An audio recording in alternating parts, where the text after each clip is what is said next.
আসসালামু আলাইকুম রহমতুল্লাহ। বাংলাদেশের রাজনীতিতে শরীফ ওসমান হাদি যে পরিবর্তনের একটা বিপ্লব সৃষ্টি করেছে, বিশেষ করে কালচারাল বিপ্লব। আমরা তরুণরা রাজনৈতিক এই কালচারাল বিপ্লবকে ধারণ করে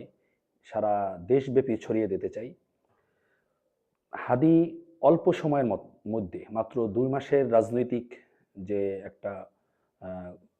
বিপ্লব সৃষ্টি করেছে, এই বিপ্লবের মধ্য দিয়ে হাদি হাদি তার আচরণে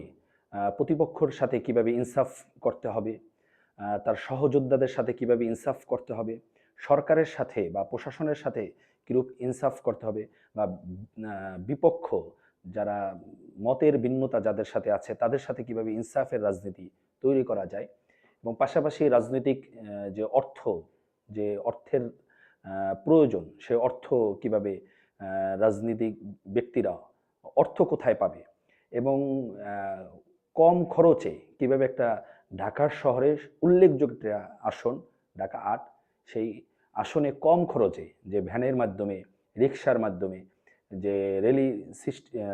রেলি করে, যে কম খরচে নির্বাচন করা যায়, যে পোস্টার, লিফলেট,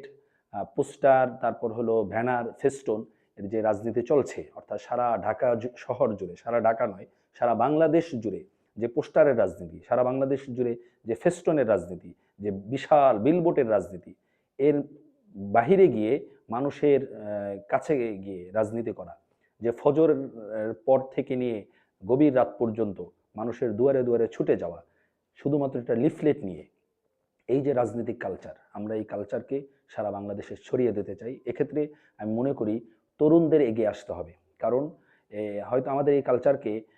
সাধারণত রাজনীতিতে যারা প্রবীণ তারা এটা গ্রহণ করবে না বা পছন্দ করবে না। এক্ষেত্রে আমাদেরই উচিত হলো হাদিক এই কালচার রাজনীতি আমরা সারা দেশব্যাপী ছড়িয়ে দেবো ইনশাল্লাহ।